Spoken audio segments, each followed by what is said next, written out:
J'ai toujours essayé de faire ce qui convenait. D'être quelqu'un de juste.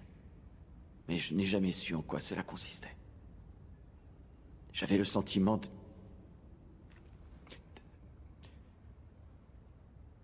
d'être toujours mis face à des choix insurmontables. Stark ou Greyjoy. Notre père t'a toujours traité comme son fils à l'inverse du tien. C'est vrai. Et tu l'as trahi. Tu as trahi sa mémoire. C'est vrai.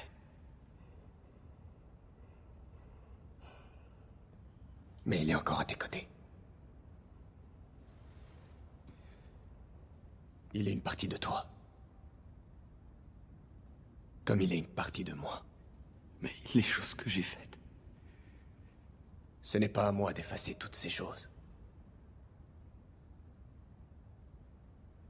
Mais je peux t'en pardonner. Certaines.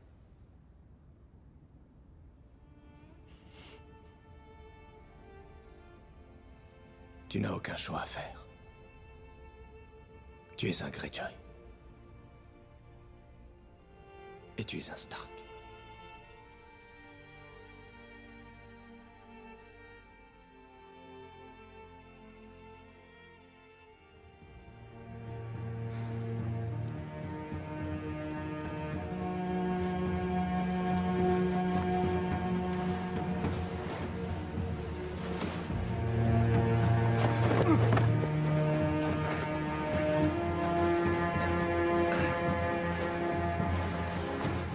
Pas pour moi!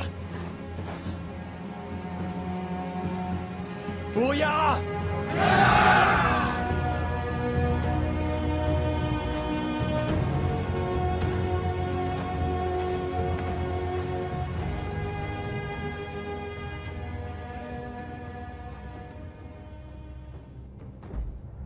Yo les amis, c'est le mec gelé alias The Frozen Guy. La dernière fois que nous nous sommes retrouvés concernait l'épisode 3 de ce leak de la saison 8 de Game of Thrones.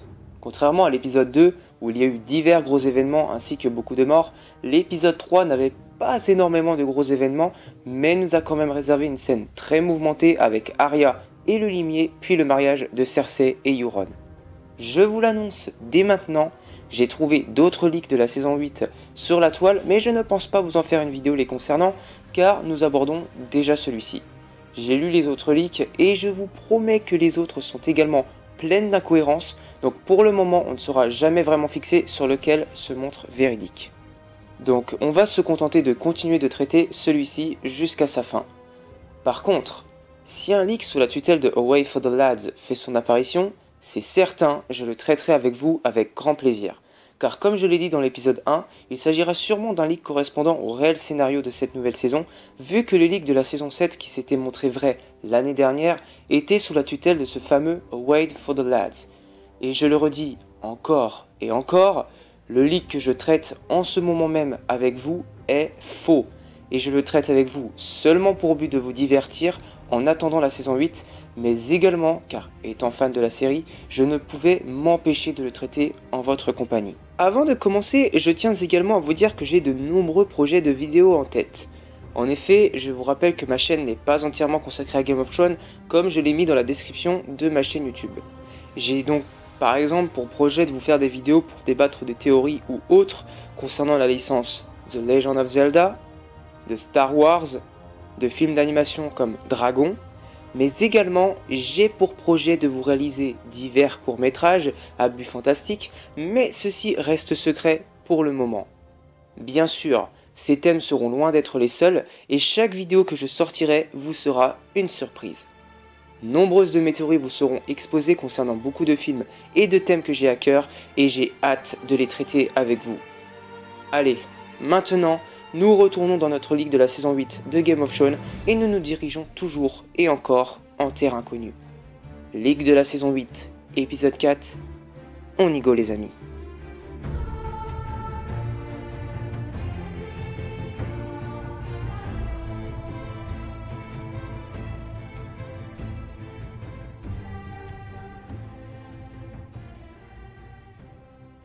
Certains d'entre vous sont les bannerets de la maison Tyrell. Mais elle est entrée en rébellion ouverte contre la couronne. Première scène. Forte de leur appui. Cersei parle avec Qyburn, Euron et les 3 commandants de la Compagnie Dorée. Qyburn les informe que Daenerys et Jon ont divisé leur armée et que Jaime est actuellement avec Jon et Edmure à Riverrun, probablement en attente d'une attaque du Roi de la Nuit. Pike a été repris par Theon Greyjoy et l'armée de Jon, ce qui visiblement énerve Euron. Daenerys, elle, est retournée à Père-Dragon. Cersei rit et dit au reste qu'elle espère que le Roi de la Nuit dévorera leur armée assez tôt. La Compagnie Dorée ne devrait pas attendre trop longtemps pour attaquer Père-Dragon, puisque l'armée de Daenerys est remarquablement réduite. Euron Greyjoy admire le trône de fer quand Cersei le rejoint dans la salle du trône. Elle demande à Euron pourquoi n'attaque-t-il pas Pike puisque son neveu le lui a pris. Euron pense d'abord que c'est une idée stupide d'aller vers le nord maintenant, mais Cersei le convainc de leur apprendre une autre leçon. Alors, Euron décide de prendre sa flotte et se rend à Pike. Cersei et Qyburn, du haut de Port-Réal, regardent Euron partir.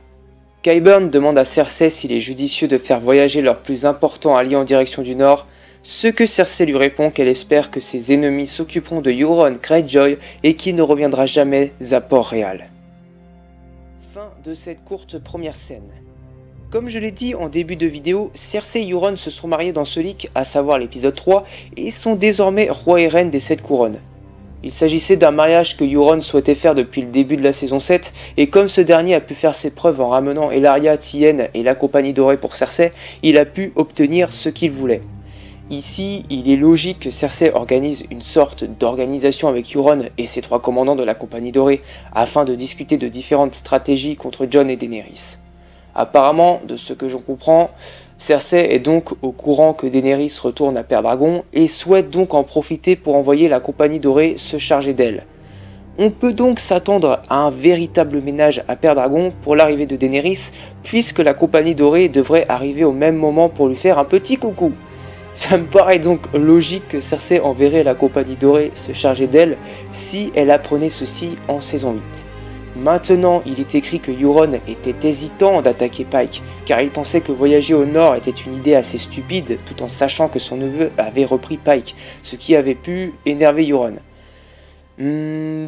Pour un personnage comme Euron, je ne pense pas que l'idée de rendre visite à son neveu à Pike lui poserait problème. Il est plutôt le personnage qui fonce dans le tas sans problème, comme on a pu le voir dans l'épisode 2 de la saison 7, avec son assaut sur les Greyjoy et les Sand. Donc je ne pense pas qu'il serait hésitant s'il apprenait ceci et voudrait absolument reprendre Pike. Mais bon, après sa conversation avec Cersei, il décide de s'y rendre en fin de compte. Nous pouvons donc nous attendre à une grosse confrontation entre Theon et Euron, et donc entre oncle et neveu. Ce sera l'occasion pour Theon de se battre pour récupérer sa sœur Yara, comme il l'a souhaité en fin de saison 7.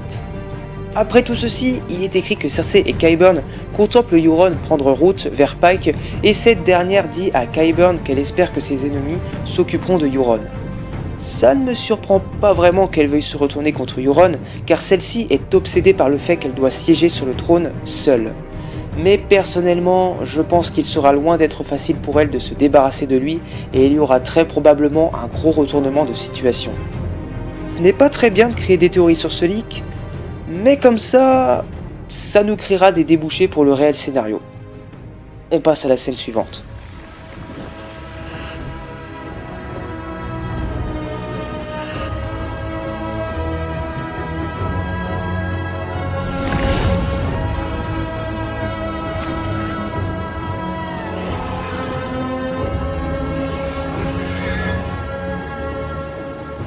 Seconde scène. Daenerys, Sam, Gilly, Varys et Missandei sont retournés à Père-Dragon. Varys informe Daenerys que Cersei a ramené la Compagnie Dorée à ses côtés et que les navires d'Euron ont été vus quittant Port-Réal. Il pourrait donc l'attaquer n'importe quand, maintenant que ses forces sont affaiblies. Daenerys se montre d'accord et espère que Jon et les autres en termineront avec l'armée du Roi de la Nuit dès que possible. Nous passons à un passage avec Daenerys prenant son bain aux côtés de Missandei, tout comme en saison 3. Missandei remarque alors que Daenerys est visiblement enceinte. Daenerys demande à Missandei comment elle se sent depuis la mort de Vergris, à laquelle Missandei lui répond qu'il lui manque chaque jour. A son tour, Missandei demande à Daenerys si Jon lui manque. Daenerys lui répond qu'effectivement, Jon lui manque. Nous passons ensuite à Sam, Gilly et Petit Sam. Samuel veut que Gilly se rende à Horn Hill avec Petit Sam. Ils ne sont pas en sécurité à Pendragon, avec les ennemis se présentant de tous les côtés. Gilly rappelle à Sam qu'il lui avait promis de ne pas les quitter, mais Sam insiste sur le fait qu'ils doivent le faire car ils seront en sécurité avec sa mère et sa sœur. Il promet qu'il se battra pour eux. Fin de cette seconde scène.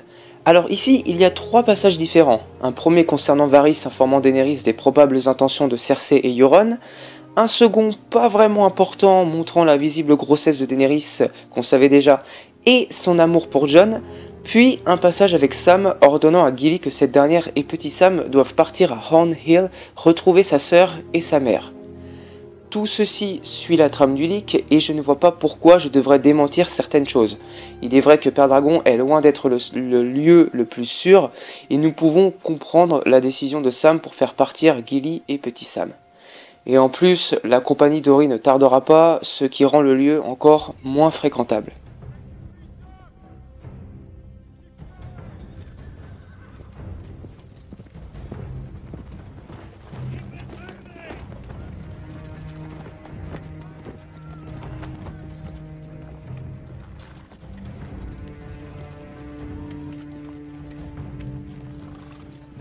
Troisième scène. Jaime, Jon, Bronn, Tyrion, Jorah et Edmure sont déjà à Riverrun. Jon mentionne que l'armée des morts a été vue atteindre les jumeaux. Ils seront sur eux bientôt et leur dit qu'ils devraient amener leur armée aux Aériers immédiatement. Tyrion prend le temps de poser des questions à Jaime à propos de Cersei et pourquoi il a choisi de la quitter. Jaime dit à Tyrion que Cersei ne trouvera jamais la paix après la mort de leurs enfants et a choisi de trahir tout le monde pendant les événements de Fausse Dragon en recrutant la Compagnie Dorée. Leur relation l'a complètement consommée. Tyrion rappelle que Daenerys n'est pas en sécurité à Pendragon car maintenant que Cersei a une armée de milliers de mercenaires derrière son dos, elle pourrait attaquer Pendragon à tout moment désormais. Jorah pense que sa place devrait être avec sa reine maintenant qu'il a promis de la protéger à tout prix. Jon semble se montrer d'accord et le laisse partir. Jon envoie un message à sa sœur, Sansa, pour l'informer que l'armée des morts atteindra bientôt le Vale et que leur armée se dirige là-bas désormais. Fin de cette troisième scène. L'épisode précédent, nos personnages étaient à Fort Grisot. Cela ne me surprend pas qu'ils soient déjà rendus à Riverrun, vu que Daenerys, elle, est également déjà rendue à Pendragon.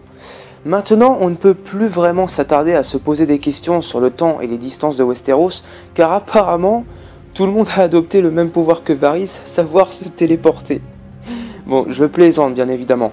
Les personnages qui se téléportent dans Game of Thrones est devenu un véritable cliché maintenant, surtout depuis la saison 7, mais personnellement, je ne regarde que la trame de l'histoire et non pas toutes ces petites incohérences des scénarios. Ici, Jon veut que leurs armées se dirigent immédiatement aux Aériers, car souvenez-vous, en épisode 3, il avait réfléchi et mis en place une attaque contre le Roi de la Nuit et son armée depuis cet endroit qui lui sera donc stratégique. La petite conversation entre Jaime et Tyrion me paraît cohérente suite aux événements de la saison 7, et je vois bien Tyrion poser des questions à Jaime, car ce dernier va sûrement se demander pourquoi il a choisi de quitter sa sœur. Tyrion comprendra sûrement qu'elle est devenue encore plus folle et sadique qu'elle ne l'était avant, et prendra peut-être une véritable décision pour se débarrasser de tous les actes de leur sœur. Ensuite, nous avons Jon qui envoie un message à Sansa pour la prévenir que l'armée des morts approche du Vale et que l'armée de Jon et des autres arrivent à l'assaut. Rien n'a vraiment décarcassé ici, à part peut-être la scène suivante. Père Dragon, il y a des ports en eau profonde pour leurs bateaux. Stannis a laissé... Quatrième scène. Et c'est là qu'elle est née. Cersei se tient avec les commandants de la Compagnie Dorée sur la carte géante de Westeros. Elle ordonne aux commandants d'amener leurs hommes à Pendragon avec les navires restants de Euron et de capturer Daenerys Targaryen. En effet, Cersei s'impatiente de tuer cette dernière. Alors, les commandants partent et obéissent à ses ordres. Fin de cette quatrième scène. Déjà, eh oui. Bon, maintenant que Daenerys est retournée à Pendragon, il était plutôt clair que Daenerys ne serait quand même pas en sécurité là-bas. Quand on regarde la carte de Westeros, Pendragon se trouve juste à l'est de Port-Réal et donc à quelques lieues de Cersei. Et pour Cersei, avec une Daenerys seule et vulnérable, c'est l'occasion idéale. Alors ici, pas vraiment de choses à contredire ou à surligner, vu que nous savions déjà que Cersei voulait s'occuper de Daenerys. Espérons seulement que ce ne soit pas la fin de cette dernière. Même si ce leak est faux, je n'aime pas entendre la façon dont elle pourrait mourir. Mais bon, c'est comme ça. Personnellement, je suis convaincu que Daenerys mourra d'une façon ou d'une autre, mais espérons que ce ne soit pas aux mains de Cersei. Mais que ce soit d'une manière plus poétique, épique, bref, de la meilleure manière. On passe à la suite. 5e scène. Sansa reçoit le mot de Jon et ordonne au seigneur de la vallée de se préparer dès maintenant. Elle convainc Robin Arryn pour que Lord Royce dirige les chevaliers du Vale. Robin dit à Sansa qu'il a l'intention de se battre avec eux, ce que Sansa lui répond que ce n'est pas une bonne idée et qu'il devrait être gardé en sécurité. Robin rit et dit à Sansa qu'il n'est pas une fille, contrairement à Sansa. Gendry et Sansa ont également une conversation. Sansa lui demande comment il est venu à rencontrer Arya, mais il dit à Sansa que l'histoire est trop longue à raconter. Les deux semblent bien s'entendre, et Sansa le remercie de se battre avec eux. Fin de cette 5e scène. Sansa reçut le message de Jon lui disant que l'armée des morts atteindra bientôt le Vale et que leur armée se dirige donc vers eux. Elle part convaincre Robin pour que Lord Royce dirige les chevaliers du Vale, ouais, et ensuite Robin dit à cette dernière qu'il veut partir se battre à leur côté. Bon, pourquoi pas, rappelons-nous que tout le monde part se battre contre l'armée des morts, même les tout jeunes, donc ça ne me semble pas incohérent d'un côté. Ensuite, nous avons une conversation entre Gendry et Sansa concernant Arya. Sansa lui demande comment il a rencontré Arya, et en effet, c'est une longue histoire, comme le dit Gendry. Il est mis que les deux s'entendent bien, et comme je l'ai dit dans l'épisode précédent, ça sent la romance à plein nez, voire même un triangle amoureux entre Arya, Sansa et Gendry, mais là ça partirait vraiment en fanfiction. Rien à redire ici également. On passe à l'avant-dernière scène, les amis.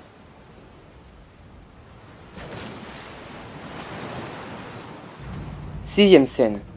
Missandei reçoit un visiteur à Pendragon. Ce visiteur demande d'abord Jon Snow, mais est heureux de voir Daenerys. Ce visiteur est Mélisandre qui a pris sa vieille apparence, venant leur apporter des nouvelles importantes. La vieille Mélisandre leur dit qu'un dernier grand sacrifice doit être fait s'ils veulent gagner la guerre et que cela devra exiger le vrai sang du roi. La vieille Mélisandre pointe son doigt vers le ventre de Daenerys, lui faisant donc comprendre qu'il s'agit de son enfant et de celui de Jon. Daenerys se montre furieuse contre la vieille dame et la renvoie immédiatement. Avant que la vieille Mélisandre ne parte, Varys parle avec elle à l'extérieur. Mélisandre fait connaître son identité, ce qui choque Varys.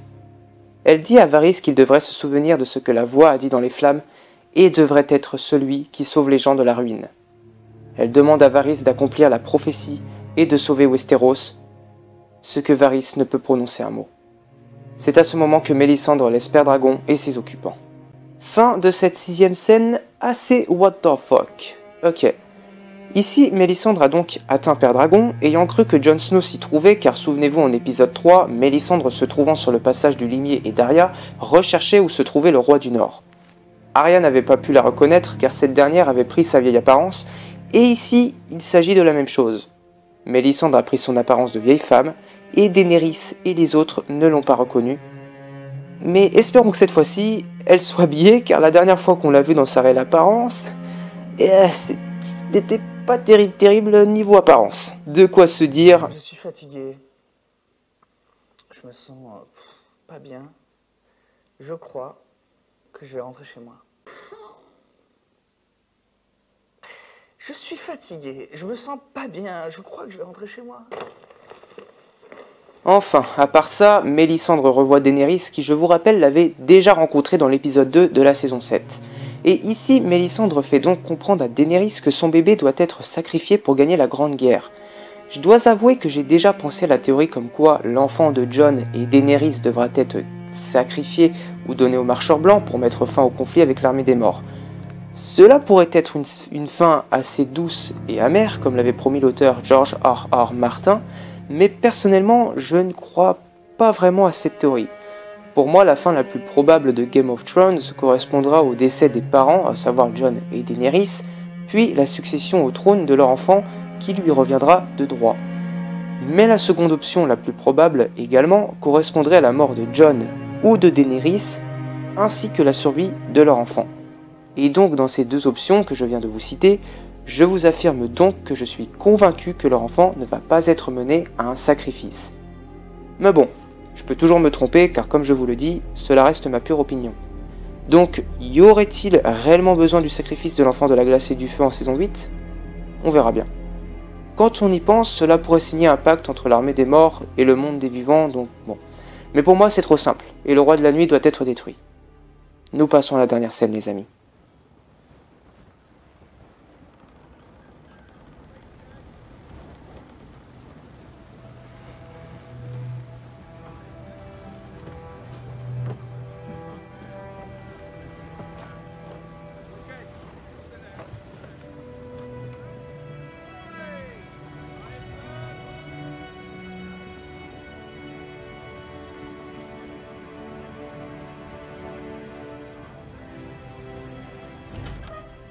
Septième scène.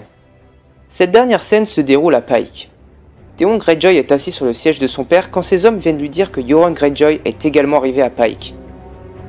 Euron parle avec Theon à l'extérieur. Il a Yara avec lui et lance un dilemme à son neveu. Il doit abandonner Pike ou il tranchera la gorge de sa sœur devant lui.